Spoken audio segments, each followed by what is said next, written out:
As the old joke goes, you can tell a politician is lying when he moves his lips. Man Up with Mark. Mark talks about everything under the sun. You may agree with him, and again, you may not.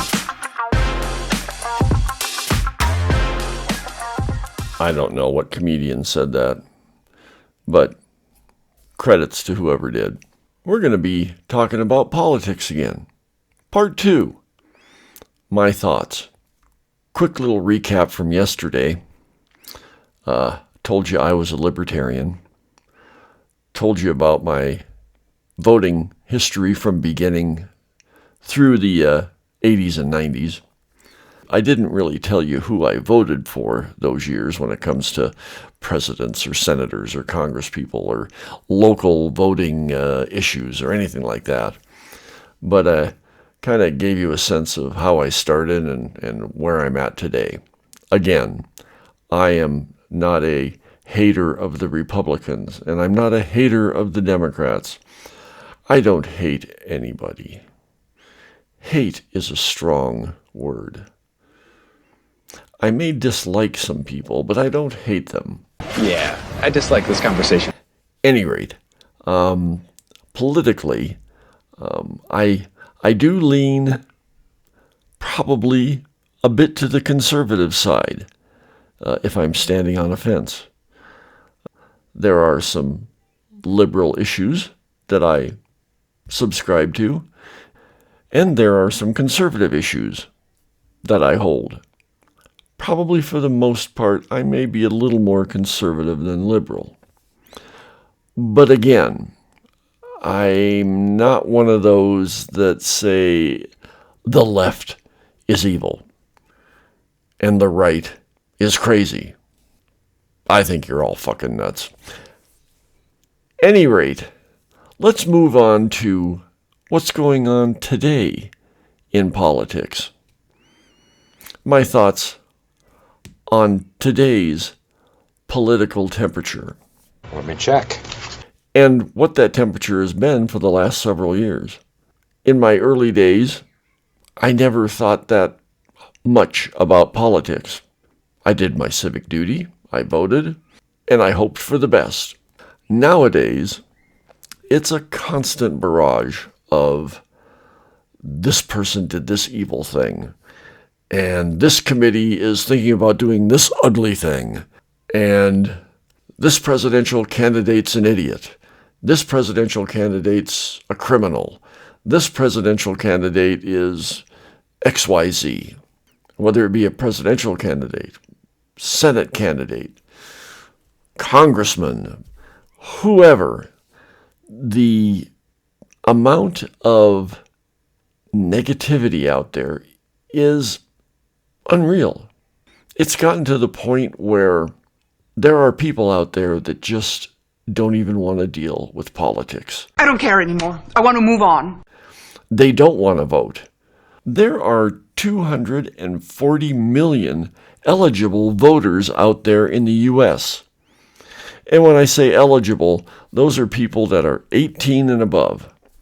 Not registered voters, eligible voters. I'm going to digress a little bit on the difference between eligibility and being registered. They always promote when an election happens, whatever the election is, that it was a certain percentage of eligible voters. Well, who cares? What's the percentage of the vote for the registered voters? The people that actually got out there, registered, and said, yes, I'm going to vote in this election. I don't care if you're eligible. There are probably 80 to 100 million eligible voters out there that don't register and that don't want anything to do with voting or politics. So I don't care about that figure or that number. What I care about is how many people registered to vote and how many of those registered voters voted. Not enough. It's surprising. I'll get back to the political temperature in just a bit. I just wanted to expound on this one topic that interests me.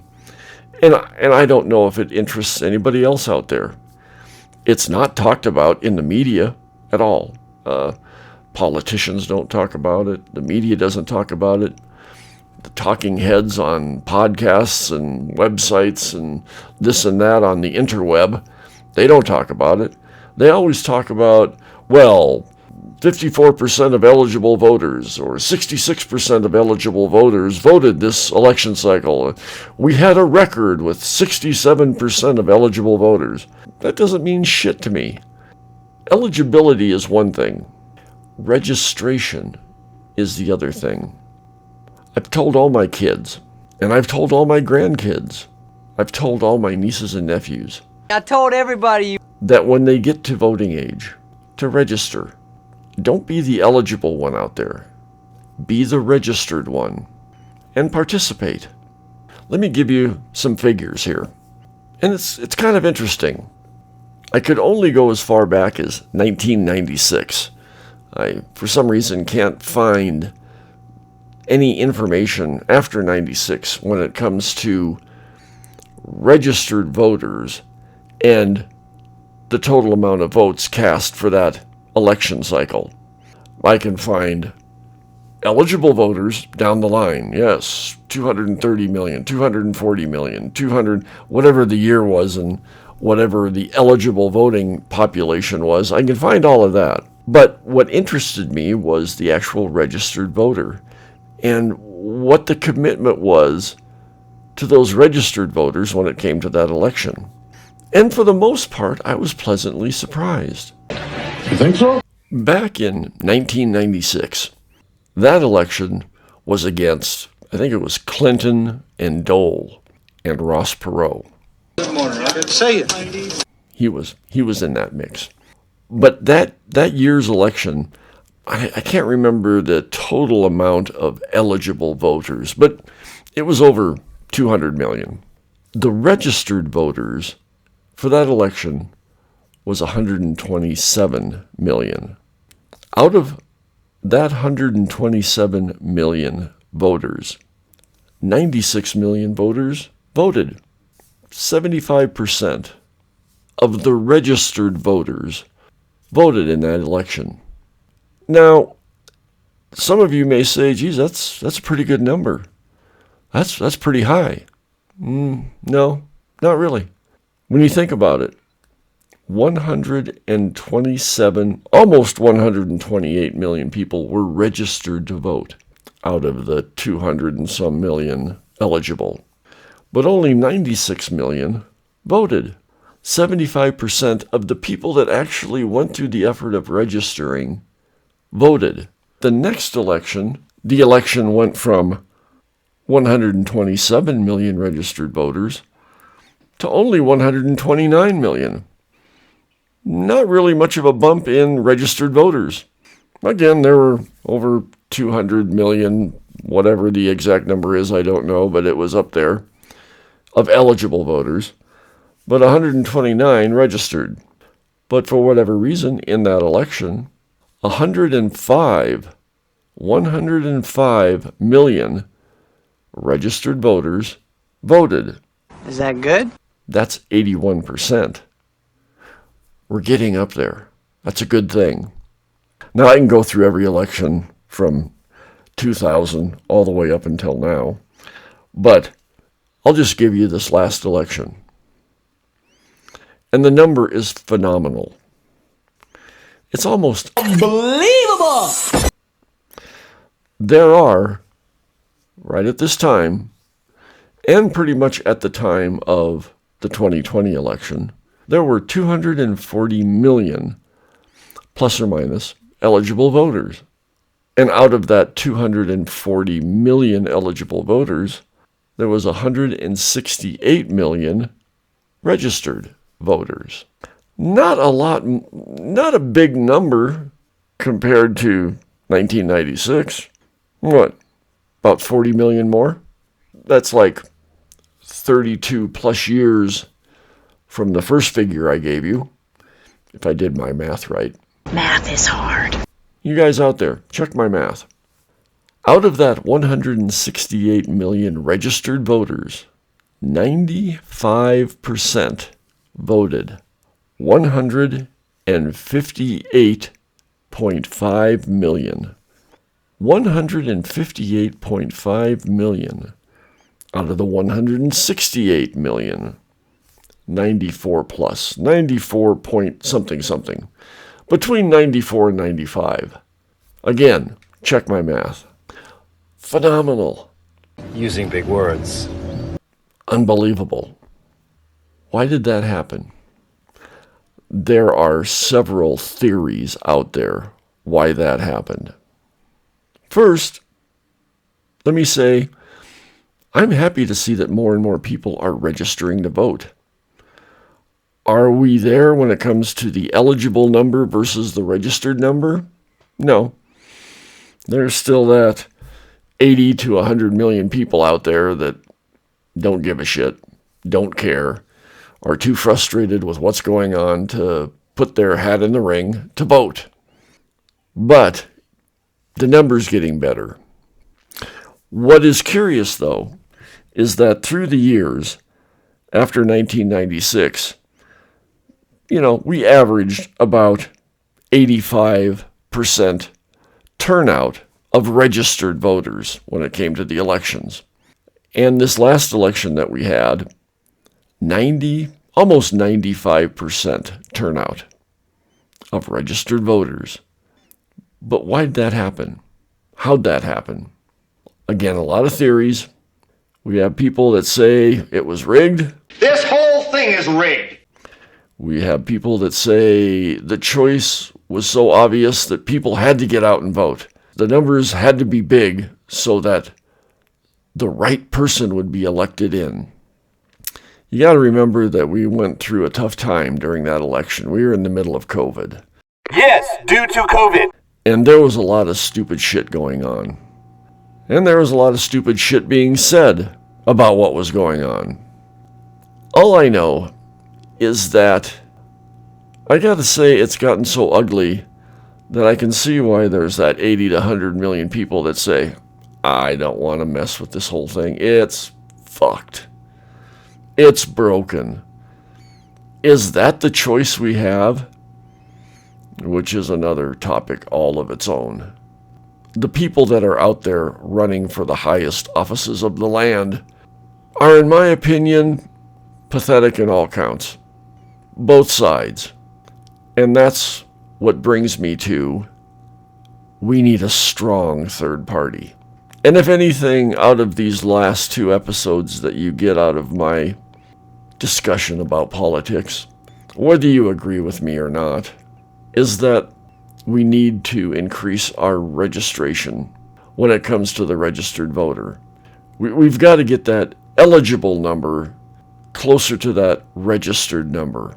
I know it won't become equal. I know that not everybody is going to register to vote because there are going to be those people out there that just don't care about politics. They don't care who's running the country. They don't care what policies are being dictated. They don't care about who did what to start what war. But we do need to increase the registered number. And we do need a strong third party. If for anything, to keep the other two parties in line. You're right. You're right. There's too much power out there. And that's all that the two-party system has. They just want to keep the power in the government to do what they want to do for their close, special interest groups. They're not interested in the people. They're not interested in the general populace of this country. They say they are, but they're not. As someone said, and I wish I can remember who this someone was because I would love to give this someone credit for saying that our political system is one snake with two heads. There may be a slight difference between this party and that party. Very slight. But for the most part, they both want the same thing. Power for them. Because in politics, you can get rich. You can have power. Money can come your way that you have never dreamed of before. And it was never designed that way. How it mutated into that, I don't know. You would need to talk to some more historians about that. I know enough to be dangerous about it. I just know that the political system right now is structured for power and money. And not power to the people. And not money for the people. The political people out there, those politicians out there that spout their wants and wills and beliefs, and this is what I'm going to do for this country, and this is what I'm going to do for the people, this is what I'm going to do for the poor, this is what I'm going to do for the underprivileged, this is what I'm going to do for this race, and that race, and this culture, and that. It's all smoke being blown up your skirt. It's a sad thing. There are people out there in those two parties that want to do good, but they're a minority. Small minority. And I believe we need to build those people up. That will help this country. That will be a government by the people, for the people. Not a government that rules the people. And that's what it's kind of come to. We're no longer a citizen government. We're a government of powerful, and they only do what makes them power and money. It's a sad fact, but I think it's true. I'd be interested what you think. I'd be interested if you're registered and you still believe that our government is really thinking out for us. Because in the long run, our government is supposed to be us, our government. But I don't think it is right now. Not at all.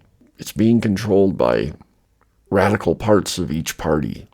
It's being controlled by people that have been in the system way too long. Way too long. I don't want to disparage anybody, but if we can allow our president, the most powerful political person in the world, to run and be elected at the age of 80, hell, at the age of 76, 77. It's a disgrace to me. Are those the only choices we really have? Those are the choices that we're given because of how our political structure is and what our media is allowing us to hear and see. And that's a whole nother story right there. How our media is manipulating our politics, our government. And believe you me, they are. I still have hope that the course will be corrected. Navigator, set in course correction. It's going to start when people start voting their conscience, not what the party says they're supposed to do, not what the media says they're supposed to do. I'm not going to point fingers at any one certain media source. I don't have enough fingers to point. But we've got to do something, and it's got to happen soon. This election coming up, scary. It is just scary. It's unbelievably unreal. It's things that science fiction movies are made of. Not science fiction anymore. That's going to be another topic down the line, science fiction movies.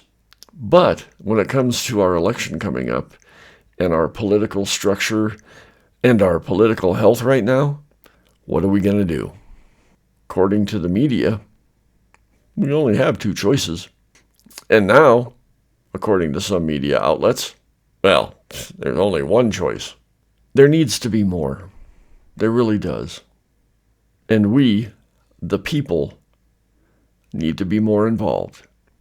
We need not to succumb to the bullshit that's going on in our government and in our media. So, that's my thoughts on politics. I didn't mean to depress anybody. What I do want to do is start some thought. Send me your thoughts on this. Send me your comments, your suggestions, your thoughts. Email me a comment that you think I'm an idiot for thinking the way I think. Tomorrow, we're going to talk about a subject that you're not supposed to talk about in the bar. That second half. You're not supposed to talk about politics, And you're not supposed to talk about religion. The good thing about it is we're not in a bar. So we're going to talk about my thoughts on religion tomorrow. Okay? Until tomorrow. See ya. If you have a question or comment, email Mark at manupwithmark.com.